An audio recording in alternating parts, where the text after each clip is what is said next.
Hi guys, welcome back to our channel. Pag-uusapan naman natin muli ang multi-talented star na si Kim Chiu. Isa nga si Kim Chiu sa pinakamagaling na actress ng bansa at pinakasikat dahil sa sunod-sunod na success ng show ng dalaga.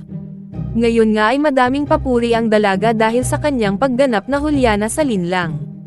Ang Linlang nga ay isang teleserye na mapapanood sa Prime Video at sana ay panoorin natin ito. Every episode nga ay kabang-abang at talagang tinutukan ito hindi lang sa Pilipinas kung hindi sa buong mundo. Top trending nga ang Linlang at talagang pinupuri ang storya at ang mga cast dahil sa galing nila lalo na si Kim Chiu. Nakakainis nga ang karakter ni Kim Chiu sa Linlang dahil isa siyang kabet ngunit natutuwa na lang dito si Kim dahil ibig sabihin nito ay effective siya na actress. Todo pasalamat din siya sa support ng kanyang mga tagahanga sa show.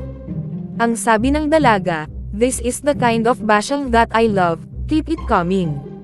Ngayon naman ay naiintriga naman ang dalaga dahil sa kumakalat na chismis na hiwalay na daw umano si Kim Chiu at ang kanyang long-time boyfriend na si Sian Lim. Mahigit 10 taon na nga si Kim at Sian at talagang kinabahan ang kanilang mga tagahanga sa chismis kung hiwalay na sila. Sumagot naman agad si Kim sa chismis at sinabing, "Kayo talaga, baka nalilinlang lang kayo, okay naman kami ni Shi." Opo. Madami naman natuwa na tagahanga ni Kim sa sagot na ito at tila nawala ang kaba ng dibdib.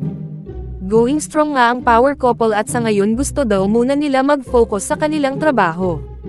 Hiling nga natin na sana ay forever na talaga si Kim Chiu at Sian Lim at sanay magtagumpay pa sila sa kanilang career. So ano say ninyo dito guys? Comment your thoughts below and don't forget to subscribe to our channel.